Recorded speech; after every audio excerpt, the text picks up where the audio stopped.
Ketika Belarusia membuka perbatasan dengan Polandia sehingga terjadi migrasi manusia ke arah Polandia dari Belarusia, maka komentar Bosman, jago nih Putin. Kampret, kapan Indonesia punya pemimpin negara seperti Putin atau seperti Xi Jinping ketika mengelola negara dapat mengangkat Indonesia ke tingkat dunia. Ngimpi banget dah. Kita semua tahu ambisi Putin ambil Ukraina. Kita sudah rinci mengapa Putin mau menganeksasi Ukraina.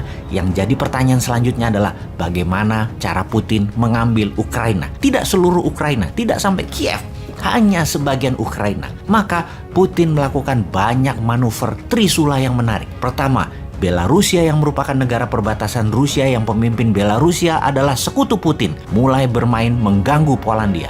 Belarus dibikin atau dikonflikkan dengan Polandia sehingga warga Belarusia hijrah migrasi keluar Belarusia ke Polandia. Tujuannya ya pastinya membuat tentara NATO dari Eropa Barat mau ke Ukraina jalan darat jadi nggak bisa. Mau masuk lewat Belarusia ya bakal tidak dikasih karena lagi konflik. Saat ini sekutu NATO hanya Amerika dan Inggris yang stand alone, tidak terpengaruh gas Rusia. Sementara Jerman, Prancis, Spanyol, dan negara Eropa Barat lainnya energi gasnya bergantung pada Rusia bahkan lebih dari 60%. Efeknya ketika mereka mau masuk ke Belarusia atau membela Ukraina diancam oleh Rusia dengan gas Rusia. Sejauh ini Jerman belum berani dan negara Eropa lainnya tidak berani bergerak ke Ukraina mendukung Inggris dan Amerika karena tekanan gas Nord Stream 1 dan Nord Stream 2 milik Gazprom Rusia dikendalikan mati nyalanya oleh Rusia. Eropa Barat jadi nggak berani bergerak mereka saat ini. Kapal selam Rusia sudah masuk ke Laut Baltik. Militer Rusia jaga di Laut Baltik. Kalau NATO mau masuk hanya bisa lewat udara dengan kapal induk yang ada di posisi Laut Atlantik. Ini sangat jauh dan sangat mudah diintersep. Di sisi selatan Ukraina yaitu Laut Mati atau Dead Sea, ada negara Turki yang merupakan sekutu Putin. Erdogan sejak dikudeta Amerika yang digagalkan oleh Rusia, menggunakan Rusia sekarang sebagai sekutu utamanya. Balik badan dari Amerika itu Turki. Jadi NATO menyerang Rusia atau Ukraina dari selatan, pasti Turki tidak akan kasih wilayah udaranya ke NATO. NATO hanya bisa masuk dari Gibraltar atau dari Italia yang pasti kejauhan. Dari Samudra Atlantik, dari Swedia atau dari Jerman juga nggak gampang. Ukraina saat ini sitting duck bagai bebek yang tinggal dieksekusi oleh Rusia. Sulit untuk menolong Ukraina. Strategi hebat Putin sulit dilawan. Ukraina mangsa lemah yang tidak ada yang bisa menolong dari cengkraman Rusia. Lewat udara sudah diblok di Polandia dan Belarusia. Eropa Barat ditekan melalui gas. Amerika Inggris hanya bisa serang dari Gibraltar atau dari utara Belarusia, dari Latvia. Jadi kesimpulan, lupakan NATO, Anda kalah strategi sama Putin.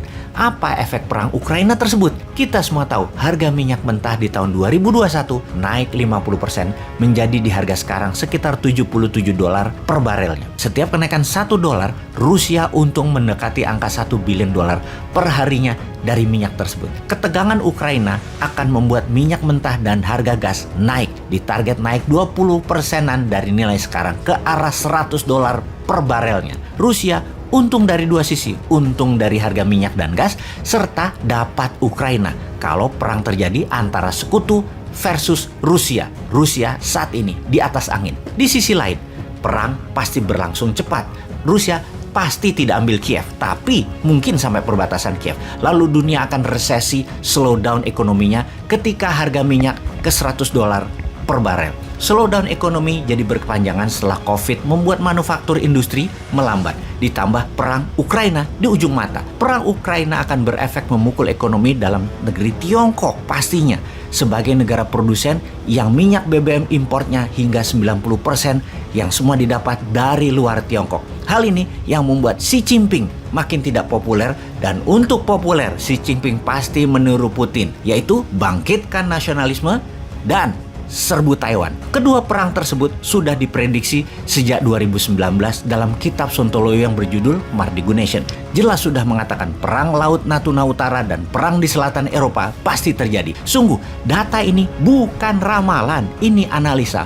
full data sebelum membuat analisanya. Rusia dengan strategi Morishkova 2.0 memang punya rencana besar di Eropa dan merinci bagaimana mengambil Crimea, melepas Inggris Brexit dari Uni Eropa, melepas bangsa Katalan agar mereka merdeka dari Spanyol, mendukung separatis Baski, mendukung separatis timur Ukraina anti Kiev. Semua strategi jangka panjang oleh Putin dikerjakan desainnya sejak lama.